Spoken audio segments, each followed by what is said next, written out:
Good morning, good morning, good morning, and welcome to another episode of Levels and Meds here on the Bridge 99 FM with me, your host, Jeffrey Azan. Trust me, folks, it has been a wild ride. If you're tuned into the Bridge 99 FM, you probably understand why my voice is just a little bit hoarse today.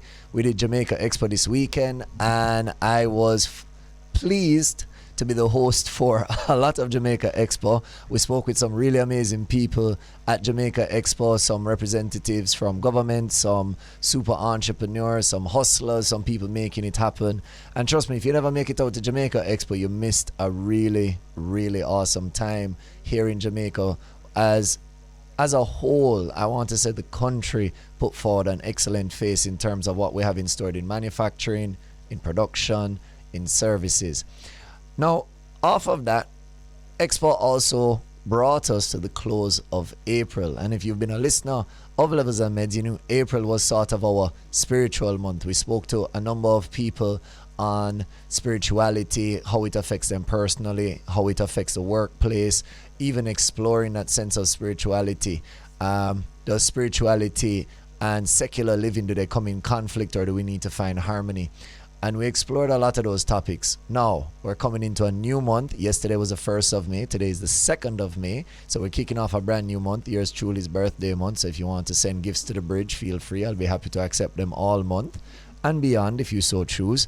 We're kicking it into May, and May has a number of significant things in it. May is going to have Mother's Day. May has Teacher's Day. And May is also Child's Month, amongst, I'm sure, many other national and internationally recognized days. But around those particular topics here on Levels and Meds, we're going to be really exploring that concept of, what makes a great mother? What are some tips that maybe mothers today, or people who weren't taught how to be mothers, they didn't get? We're going to be looking at teachers, what makes an excellent educator. And we're definitely going to be looking at childcare, what needs to be done for children, how can we help them, how can we ensure that we're creating a better, brighter future for our children here and across the world. Remember, this is Levels and Meds. We're all about next level living and next level thinking. And today joining us on set is a phenomenal woman. I've known her pretty much all of my life. And she is the co-founder and executive director for Liberty at the Priory. Founder, not co-founder, founder of Liberty at the Priory. This is, Bridge Nation. Please help me to welcome to the Bridge 99 FM, Susan Williams. Good morning, Susan. Good morning, Jeffrey. How are you this morning? I'm very well, thank you. So, folks, for all disclaimers, we need to make it known that it's very strange for me to call her Susan, because to me, she's Auntie Susie. All right. So we're putting it out there. I have known this woman all my life. I'm pretty sure she was a part of the crew that had to change my diaper at one point. Mm-hmm. So we have in studio who we're going to affectionately call Auntie Susie for the remainder of the program. But nonetheless, this ain't about family. It's about the work done. So Auntie Susie, it's really important, I believe, and it's a bias that I share, that if you're really going to understand the message or the lesson, you need to understand the teacher a little bit, because I believe all people come with their bias from whatever angle and perspective. And a great educator like yourself probably has spent a long time working to reduce that bias, but still, I think even subliminally may exist. So I'd love for you to introduce your journey. How did you get into education? Which would have been the first steps to get you to where you are now? It's a long story. We've got time. Okay. I actually started when I was about 16 years old, before I left high school. I started as a volunteer teacher at the Jamal Foundation.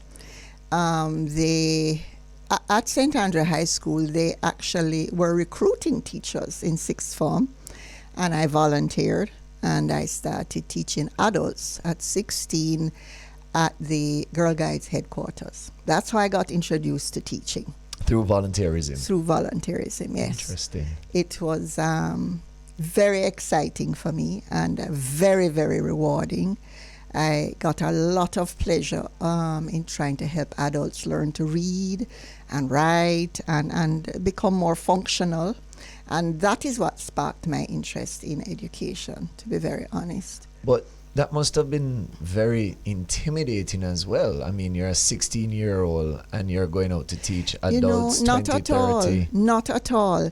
I found that the people who actually registered for the Jamal classes had made up their mind they wanted to learn.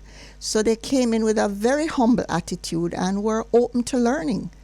I had no teacher training, so we had to find ways. They gave us some rudimentary training through Jamal, but we had to be creative and find ways to help them learn to read and write. And it was very exciting. So you got into teaching through volunteering. Yes. Found it very rewarding. Yes. And I'm guessing you took the next steps after that, or? No, actually. As I said, it's a long story. We got time. I did not complete sixth form. I completed lower six, and then I went abroad. I did a special program, and I was accepted at university abroad. And not really knowing what I wanted to focus on at the time, I did a degree in geography. Came back to Jamaica and ended up in teaching.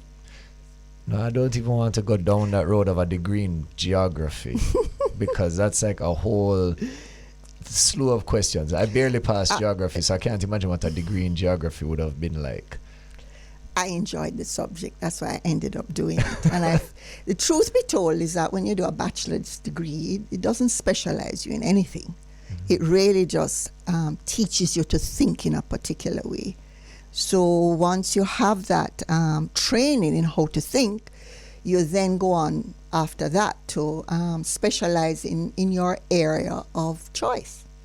And that's such an interesting angle to take, because I think a lot of our students nowadays, I know I definitely felt that, choosing my degree is choosing my career path, mm-hmm. because I'm thinking that the information I've studied is what I'm going to be using for the rest of my life. Mm-hmm. But you're saying, and I can attest to it in my own experience, that, that first degree really doesn't make you a master over any particular subject. It is wonderful if you know what you want to do before you do it, so that you get on your career path from early. But many people go into doing a degree and they really don't know what they want to do. And what the degree does is, as I said, it trains your mind to think analytically, to question what's going on around you, and to become a lot more creative. Also begins to empower you to realize that if your thinking is directed in a particular way, you can change things. So really and truly, our students out there these days who are swatting more than anything else, mm-hmm. they're definitely not, I'm saying they're not really getting the benefit of the degree, the purpose of it really. They are taking the wrong approach to the degree. Well, it depends on whether or not they do have an idea of what they want to do. For example, if I want to be a chemical engineer and I'm doing a degree in chemistry, I am working towards that, but if I really don't know what I want to do, which I would think is the case many times over, then we usually choose an area that we've been advised, maybe a good area for us to go into, or an area that we enjoy, and take it from there and hope that at the end we'll be able to find employment, which is not always the best way to go. But based on a number of young people I've spoken with, this is actually the route they go. And having a degree does equip you to operate in a particular way. But if you want to specialize in a particular area, it is best to go on to a master's degree afterwards. Or if you know exactly what you do want to do, because there are some people who know that, then you start the course of study as early as possible. Got you. Okay. I'm going to co-sign everything because I'm in agreement with that. The sooner you get on your path really is the sooner you will begin to experience success. And yes. A lot of the time, those people who we witness having massive financial success very early, it's not necessarily that they are better equipped than anybody. I mean, yes, they're going to have a particular amount of talent and drive and work ethic and all of that. But very often the differentiator is just that they started earlier than most people. A lot of people, I find, and knew what they wanted. Wanted, so they didn't deviate along the way. Right. So, guys, don't really look at those people out there who seem to have it all together in their 20s or even the early 30s, because it might just be a case that they really defined what they wanted earlier than you did, and then started working on it. I mean, I know I can speak from experience. I didn't define in any sense what I wanted to do until I was 25. And fast forward 10 years later, almost to the day, I'm now on radio because I made that decision. If you told me at 25 I was going to be on radio, I'd have been like, you're kidding. There's no way that's going to happen. Yeah. But the nice thing is that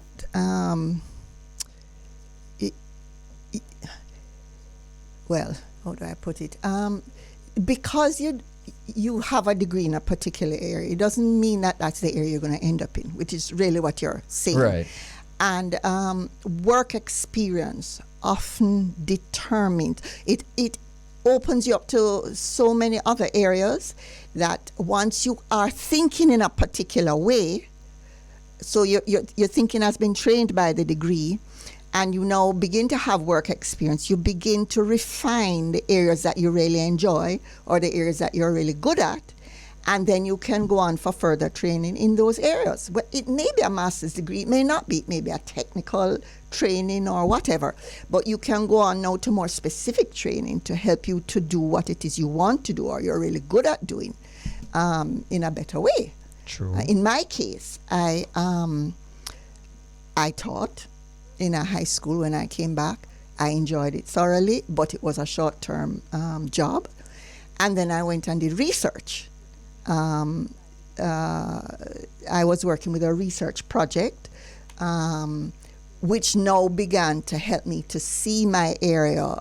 It was a research project where they were assessing the needs of people who had special needs, persons with special needs in Jamaica, how many there were and what kinds of people there were, and so on and so on. And this opened my whole mind to the area of special education, which I became fascinated with at the time. And so I entered into research. I had my training through my degree, and I began to see an area, now this is something I really enjoy. So how can I now equip myself to do more in this area? And I was beginning to see all the kinks in the educational system. So I really wanted to make a difference. And one thing led to another. And I applied for a Commonwealth scholarship, which is another long story, but I won't go there today. I got the scholarship, and I went on to do a degree in program development for children in special education. So now you're really equipping yourself with the tool necessary. Yes, and that's what I ended up doing. I ended up starting 2 schools. One I've been at now for over 25 years, and we've been developing a particular product based on my training, so to speak. Okay. So I've ended up with a career that has given me a lot of fulfillment, but it wasn't where I started out. No, it definitely sounds like the road to that road to where you are now. Plenty twists and turns, many self-discovery. Yes, a lot. Certain amount of chance, certain amount of saying yes to situations, which I find that it's so interesting, dialing it back and reflecting on it. It's so interesting, the journey that you went on, even in just telling us the short synopsis, because I'm sure there's a lot of other elements that happened along the way. Yes. But it's not straight and narrow as a lot of us like to think. No. We like to go, I'm going to do this, and then this is going to happen, and this is going to happen, this is going to happen. And a lot of studies blame or lay that expectation on the schooling system, because a lot of the time, because I did grade 1, I must do grade 2, and because I did grade 2, I must do grade 3. And so it builds us with this linear expectation of advancement, that once I finish this, then the next thing is already set up. Yes. Until very often you get to whatever that final level is for you, whether it's going to be fifth form, sixth form, university, some level of certification program, and then all of a sudden you're no longer on the linear path, and the world opens up in front of you, and you're told, okay, life has now begun, but you have no training in that sort of expansive thinking. Yes, that is quite true. So This is something that we really need to expand on more within the school system, because truth be told, there are so many diversions you can take now. I mean, there are so many opportunities for careers now, way more than when I was starting out. I mean, even in the digital world, in the artistic world, so many things are changing that it is important that we really prepare our young people to look further afield at the opportunities there are for them, because it's not very straightforward. The other thing too is learning how to grasp opportunities, okay, because there may be many choices you can make, but unless you're taught how to see the opportunities within the choices and work with those opportunities, sometimes you miss them. So things don't always work out the way you hope they will work out because you've let go of key opportunities. So there's that whole business of taking risk and just being creative in your thinking sometimes, which you have to take if you want to succeed or do very well in your chosen area. folks, plenty gems here on Levels and Meds with the affectionate Auntie Susie, super educator. We're going to be taking a quick commercial break and coming back to share more with you on this topic around the development of the teaching, the mother, and so much more this May. Folks, you're tuned into the Levels and Meds here on the Bridge 99 FM.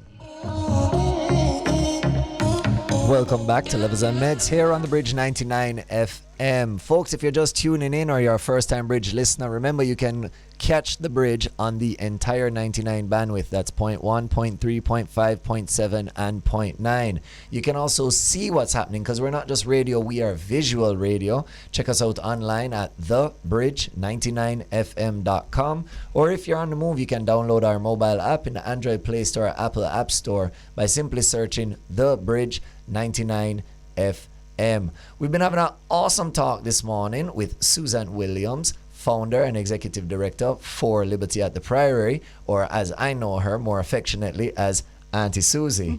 And if you didn't catch the show before the commercial break, we were kind of going through the history, the background, what got her into teaching, and really it was a windy road with a lot of saying yes to life. And in taking those opportunities, it led her to where she finally found that passion, that sort of excitement, and dived wholeheartedly into it from there. Yes.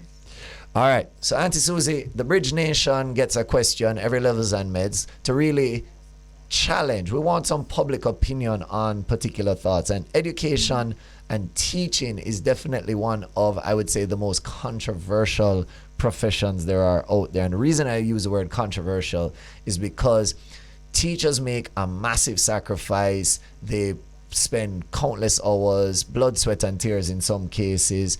I mean, teachers, the fight that we're hearing about in the news these days is astonishing, shocking. And when you speak to a lot of teachers, what we're getting in the news is a fraction of what they're actually dealing with. So the question is, yes, you may be a teacher at heart, but is teaching a monetarily wise career path or business to get into? Now, when we asked the Bridge Nation, we got a variety of answers. We got, flat out no's, stay away from it, don't do it.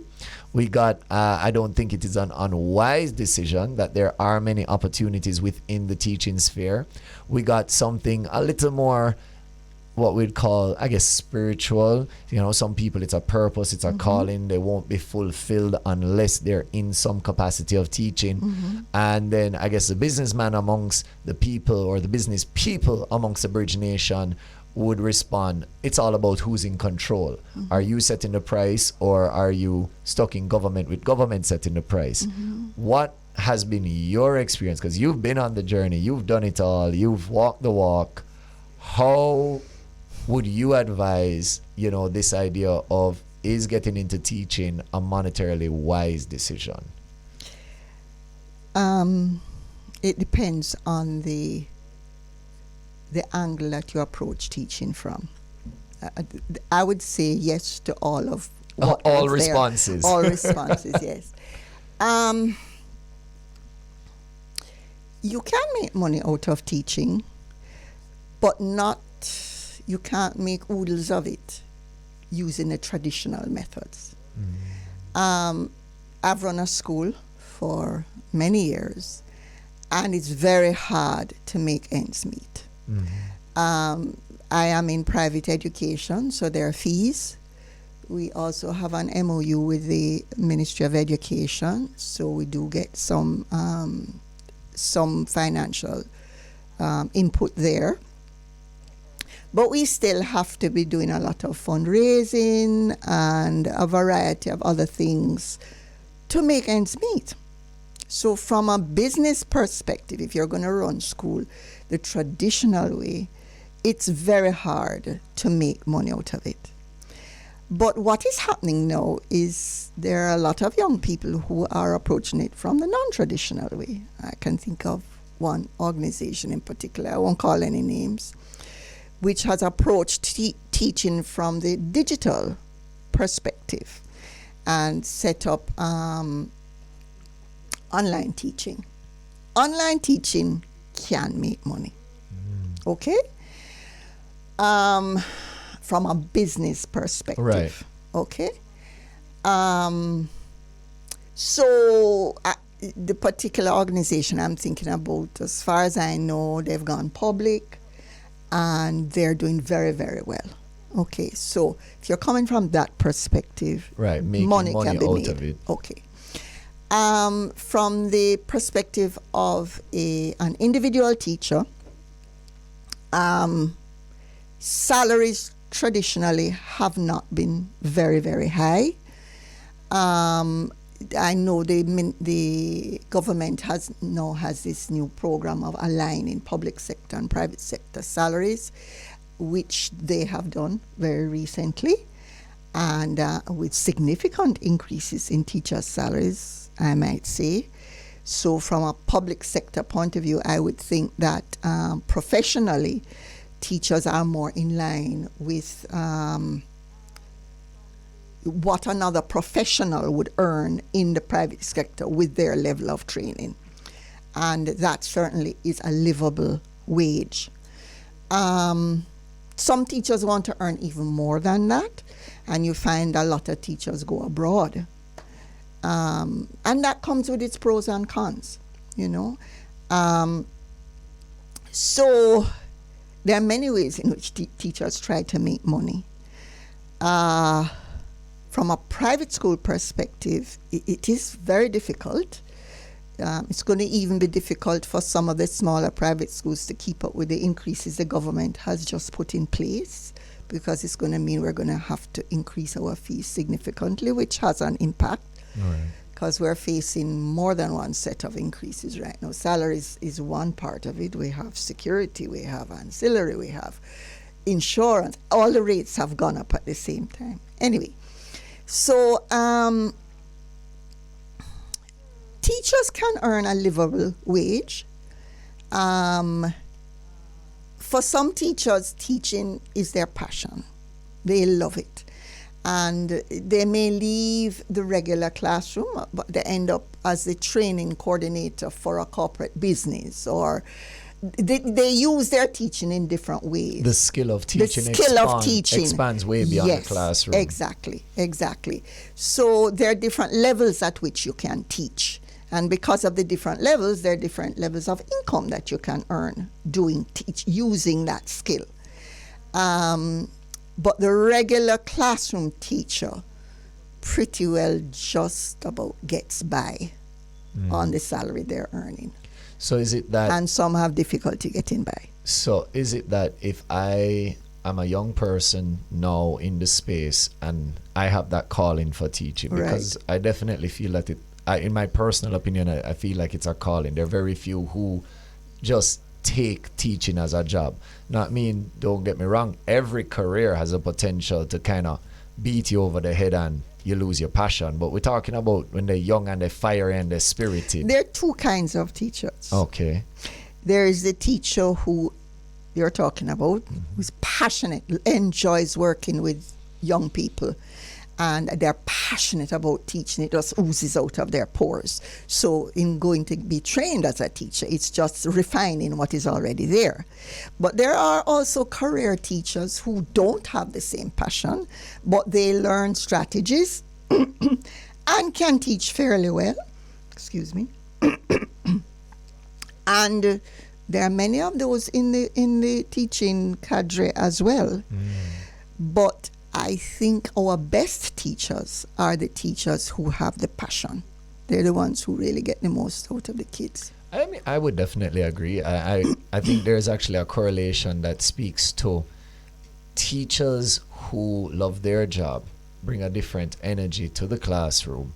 The students feel that energy. Yes. They respond to that energy. Yes. And inevitably, those students tend to, quote unquote, learn the subject the subject matter Yes. better. Quite true. Than those who simply come and say, okay, well, I have a curriculum to go through and we're going to do part 1, part 2, part 3, part 4 until we get to the end. So it really is a toss-up. There are many people I've met in the sphere who I would consider great teachers, but as you say, it might just be a skill set that they use in different environments. Yes. And you can find those people all the way from the grade school level, come right up to university, and as you expressed, and in industry and in any private organization, organizations as well. Yeah. In fact, at Jamaica Expo, I met a lot of individuals who that is their title. They are a training development officer, Exactly. training and development manager, Yes. which ultimately means I'm a pretty good teacher. Yes. I'm a pretty good organizer of teaching. That's right. So it is it is a viable career choice. It's just about what do you bring to it, how far do you want to go with it, how far do you want to develop your skills. That's right. In order to bring something to the market. And that's how do you want to viable. utilize those skills? How do you want to utilize those Yes. skills? So don't write it off just because you have the passion and people go and tell you, because yours truly said he wanted to be a teacher many, many moons ago, told his mother he wanted to be a teacher many, many moons ago. And I don't know if she's ever told you or if you read it in the book. She said, that's wonderful, that's lovely, that's noble. You have a family member like Auntie Susie that's a teacher. But just remember, teachers don't make any money. And in my little 9-year-old brain, getting that message, I said, well, if teachers don't make money, I don't want to be a teacher. But sometimes the calling is just there. And in my personal story, fast forward, I don't know, 17, 18 years, I turned around to be teaching just in a very different way than I had understood it. Yes. As a child. Yes. And I continue to do so. So if you have the calling on your life, explore the calling. Don't just write it off to say, this is not for me. This is a non-commercial option. Yes. Okay, good stuff. I like it. All right, Auntie Susie. So you went down this path, you started the school, and you've specialized in special education. How can one get involved in special education? Because it's obviously not the same as just, I'm going to go teach. I'm sure there are certain skills and behavior patterns that you have to learn, maybe it's special certifications. Yes. Well, the Micro College offers a degree course in special education. I am not sure if it is being offered in other teachers' colleges right now. I think Sam Sharp may offer a course as well. So it's the training of special education teachers in Jamaica is very limited. The university also offers a measure of training in assessment and some areas of special education as well. It depends on whether you want to do it practically or you want to be more on the assessment side, or there are different angles to special education. And then there are therapies, which go along with special education, which are really needed too. Speech therapists, physical therapy, occupational therapy. We really don't have enough of those persons in Jamaica. And I would encourage people to really explore that, because we need more of those. In addition to the special education teacher. But much of that training you have to get abroad. Not much of that is offered in Jamaica right now. I do know that the Occupational Therapy Association is trying to put together a training program right now. And of course, you can be trained in physiotherapy in Jamaica. But I'm not sure what the options are for speech therapy. That's another area. Mm-hmm. So you can approach special education from different angles. There certainly is a need for the professionals in Jamaica. Well, on that spectrum, because I was speaking with a teacher maybe 2 or 3 weeks ago, or a teacher's coordinator, teaching coordinator, and she was expressing to me a statistic that she has experienced, where she's saying in the classroom these days, autism is something that is experiencing much more awareness in the classroom. A lot of people, they are assuming were or are high functioning autistic, and so they were never diagnosed early in life. And sometimes it's a genetic trait, sometimes we're trying to figure out why. But they're seeing rising numbers of a classroom size of autism. I know when I went to high school, there was only 1, maybe 2 identifiable people with autism who were far on the spectrum. But now she's telling me that it's like 1 in 30. Yes, the 1 in 23 is the last ratio I was exposed to, yes. And of course, autism is a spectrum. Right. So it can be from very mild to very severe. But we are seeing a lot of it now, a lot of it. So the question is in your estimation, and as you say, you've been in the field, 20 plus years or over 20 years, is it a matter that we're testing more so that we're picking it up now, or is it just a matter of there are just more people with autism now? I think it's a combination of things. I do think that the numbers are rising. I'm not sure exactly why.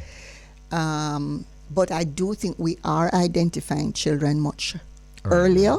I think parents are coming forward with their children. In years gone by, when I was doing the research 40 years ago, we came upon children who were tied to chairs in homes. They never left the home. And because of embarrassment and not knowing how to manage their behaviors, they were just locked away in a room. And that we found all over the island. That is not happening as much now. Children are now being brought out of those rooms and have been so for a period. And people are looking for services for those children now. There's a lot more awareness about how children can develop. And so parents are now looking for services for those children. So I think there's a lot more identification going on, but I do also think that there's a rise in this particular neurological condition. That's very interesting. I mean, I'd love to get... Guys, if you have anybody out there in the Bridge Nation who you think is a scientist who could speak to this, I would love to know more about it, and I feel like you, the Bridge Nation, would benefit from that information. So please, please, please feel free to let us know here at the Bridge if you have any contacts in that field. You can WhatsApp us at 876-551-5782, or even call in on the studio line at 876-676-4996. We really want to talk with those industry leaders, and I bring it up because when we're talking about teachers training, there's a number of aspects to it, of course, how to plan your class, how to plan your curriculum, your action plan, how to deal with behavioral issues, how to present the same information in multiple ways to different learners. But it really begs the question that, is it that dealing with special needs students should be a part of that basic training as well? Most definitely. Without question. It has been introduced, I would think, in most of the teachers' college, but at a very basic level. One course. Right. Out of 30 credits you need. I think we need to do more to expose, not only to teach, but to expose our teachers in training to these kids and how they operate. And I also think that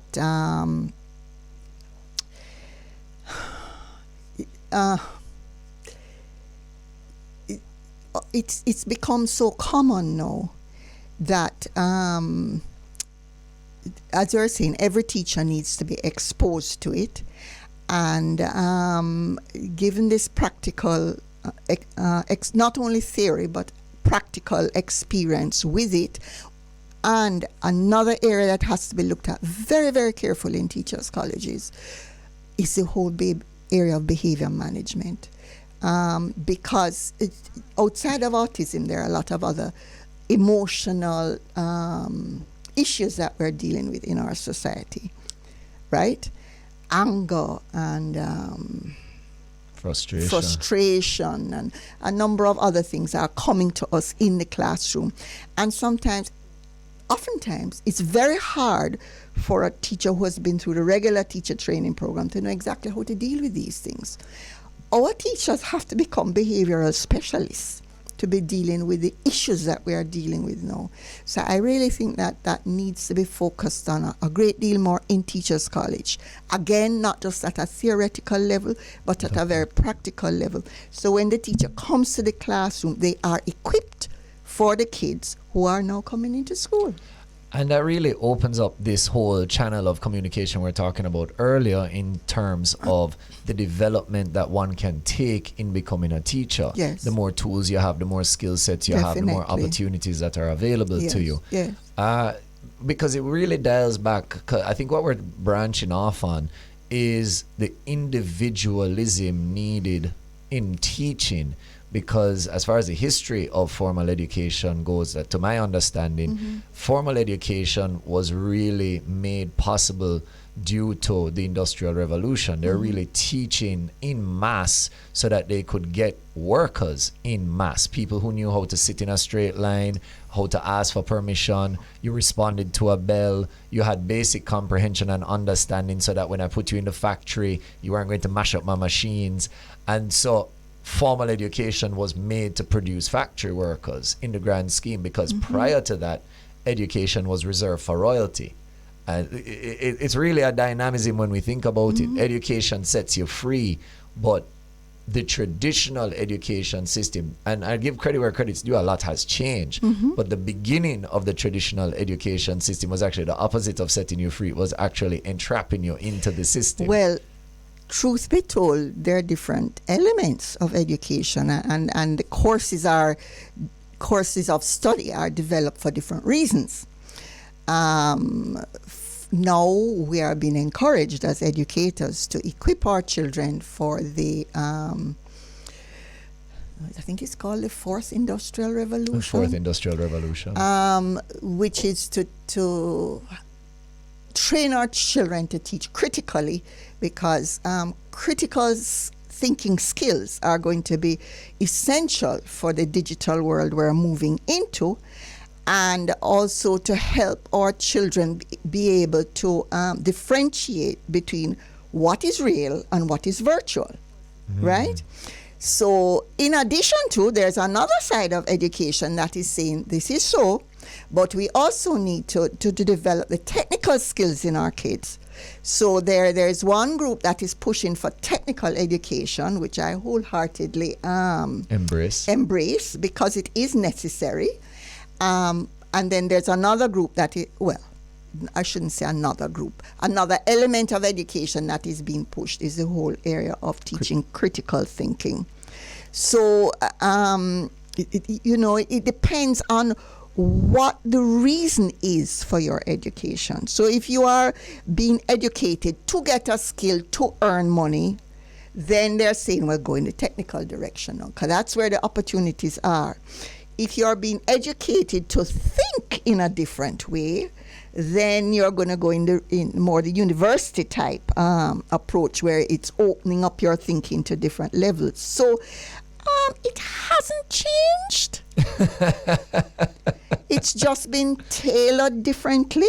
Right. And you would know what you would do as an individual is choose, or you don't even have to choose which course of study because you can mix them now. Maybe that's what has changed, in that you can mix your study and get both technical and the critical thinking side of education mixed together more now. But it is still a matter of being trained to do a job, to meet the needs of your society and to earn an income, and also training to expand your thinking.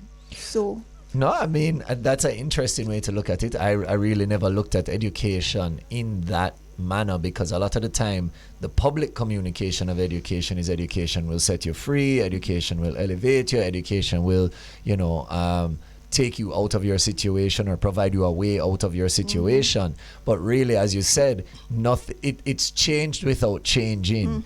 It's still a matter of preparing you for the workforce in some way, shape, or form. Right. And so your limitations are based on yourself in this particular that's what I'm getting, is that with the changes in education, it's going to be more about what do you do with it as opposed to what opportunities are there. And I can speak from an HR side of it, where a number of HR managers, officers, and recruiting officers that I speak with, they're no longer interested in your degree a lot of the time. They're now much more interested in your experience, your certifications, and what skills you bring to a company. Yes. As I share with university students when I have the opportunity to present in university, very often if all you got was the information from the book, when you get into the workplace, you're going to be talking to the person who wrote the book. That's right. So they don't need you to recite the book to them. They need you to come with something else. Okay, you read the book, what next? And I think a lot of our students need that challenge. And as you rightfully said, we need to equip our teachers to prepare our students for that challenge along the way. Folks, we're going to take a quick commercial break, and when we come back, we're going to be exploring really and truly how we can personalize this teaching experience. How can we get into it? How can we make a profession from it? And really just get all the gems that we can from Auntie Susie before she goes. That and so much more when we are back to Levels and Meds here on the Bridge 99 FM. And welcome back to Levels and Meds here on the Bridge 99 FM with me, your host, Jeffrey Azan. Folks, we have been having a very fulsome conversation with the affectionately called Auntie Susie, Mrs. Susan Williams, the Executive Director and founder of Liberty at the Priory. And we've been exploring teaching, and especially teaching in her domain, which is the area of special education. What does it take to be a teacher in that area? What are some of the considerations? And really, what is education all about? Remember, if this is your first time tuning into the Bridge 99 FM, you can check us out on the entire bandwidth. You can check us out online at thebridge99fm.com, and you can check us out on the go by downloading our mobile app in the Android Play Store, Apple App Store, by simply searching the Bridge 99 FM, all one word. So, Auntie Susie, we've been really exploring this topic of education, your journey in education, and we dive deeply into the topic of special education. Now, the thought process is teaching has very high demand. Definitely. You know, a lot of students, when I don't even think we considered it growing up, that, we think about when we go on break, the teacher goes on break. She's not at school anymore. And when we leave school, the teacher leaves school. But as an adult, with friends who teach, I've learned very much that that is not the case. How do you find that balance between the what would I call it? The toll on your personal life as according to balancing that with the schoolwork or the demand of the education system? There are different levels, because there is the classroom teacher, there is the supervisory teacher or head of department, and then there is the head of the school, whether it's your principal, administrator, whomever. And they come with different responsibilities. Classroom teacher has a duty to be planning lessons ahead of time, to be on top of the curriculum, to be looking at the needs of his or her individual students and thinking through strategies to get through to children. The standard strategies don't work for every child. In fact, a very good educator will teach one concept from different angles to ensure that each child learns it visually, tactically, auditorily. Some of them have to have a hands-on approach to it, you know. In the case of special ed children, sometimes you have to do what they call a hand-on-hand approach, you know. There are different ways. But a very good educator will use different strategies to teach one concept to ensure that their whole class or the group they're working with has gotten it. So that takes planning. It takes a lot of creative thought. So the duty of the classroom teacher is to ensure that her kids are getting it. His or her kids, I should say, are getting it. And also to facilitate independent learning as much as is possible. You know, there are different strategies to education to do that. This idea that the teacher is the fount of all knowledge no longer exists. We are facilitators. So we, of course, should have a very good background knowledge of the topic or the topics we're working with. But we certainly are not the fount of all knowledge. No, there's just so much other information out there. So, of course, you have to be teaching kids how to access that information, how to differentiate what is real from what is not real, you know. You would say more serving in a capacity or one new capacity as guides and context givers, because there's so many channels of information. Yes, definitely. So that is what encompasses the classroom teacher's responsibilities.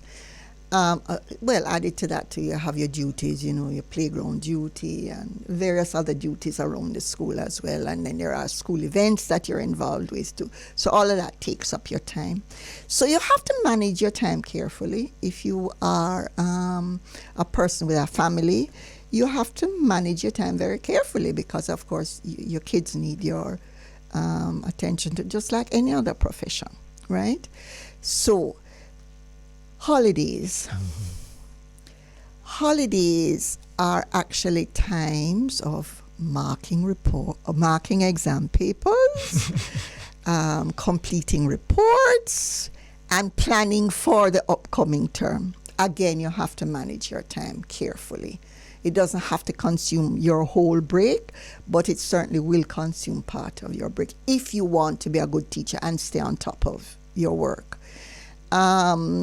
Summer is a long break. For some teachers, it's summer school. July is summer school. For others, it's a time for upgrading skills. For some, it's a time to do research and planning. And within the summer period, God willing, you carve out a little time for R&R, a couple of weeks for R&R, because you must be refreshed to come in new for the new school term. Giving yourself time to be refreshed is very important, because teaching is not only mentally demanding, it is emotionally demanding, very demanding emotionally. I mean, when you've taught a full day with a group of 7-8-year-old children, I can tell you go home exhausted. Right? So they may say, oh, teachers get all these breaks. Teachers have to be refreshed in order to come back term after term with new ideas, with creative ways of doing things. So they have to plan those little R&R periods in order to do that. At the supervisory level, of course, you have other responsibilities as well, because once the reports are met, then you have to vet them and so on, you know.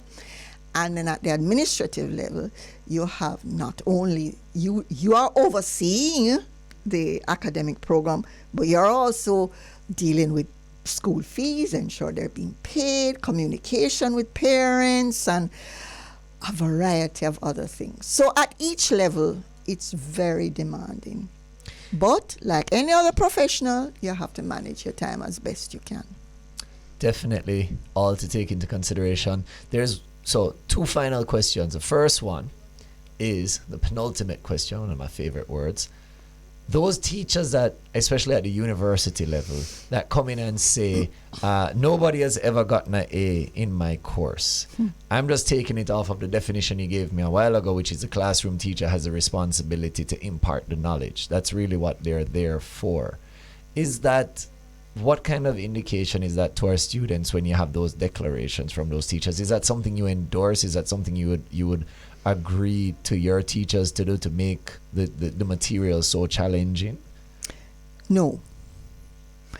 I don't endorse that. I certainly endorse challenging your students.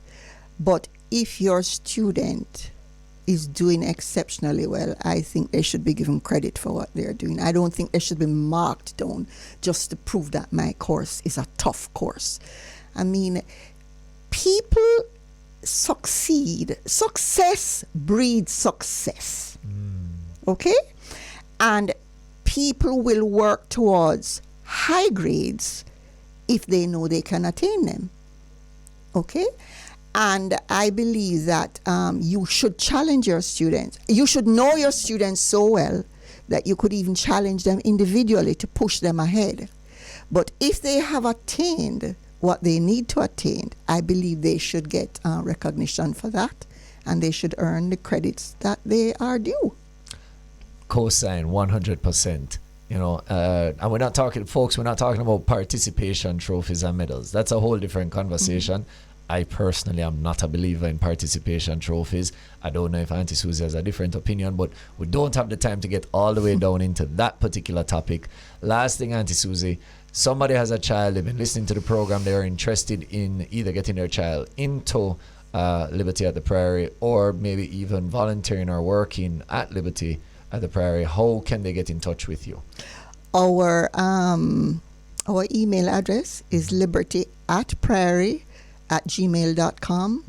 Our phone number is 876-960-5059. All right. And just give you a call, shoot you an email, and start the conversation. Yes. All right. Fantastic. Auntie Susie, thank you so much for joining us on Levels and Medz here on the Bridge 99 FM. It has been a pleasure speaking with you. I got to know you. It's something funny. You know somebody all your life, but there's still more to learn. Always a student. So thank you so much for coming on the program, and look forward to seeing you on another time. That would be wonderful. I've enjoyed it thoroughly, and I do hope that what I've shared will inspire some new teachers to be coming into the workforce, and to be exploring the whole area of education, because it is the bedrock of our society. Facts. 100. I agree with that 100%. Folks, you've been tuned in to Levels and Medz here on the Bridge 99 FM with me, your host, Jeffrey Azan. Coming up next is a Timeline Show with DJ Phil. Big shout out to my engineer, always handling the situation, Kev. Appreciate you million times over. Folks, till next week, Levels and Medz every Tuesday from 10 to 11. Coming up next, Timeline Show with DJ Phil here on the Bridge 99 FM. Till next time, have a great day. Don't stop leveling up.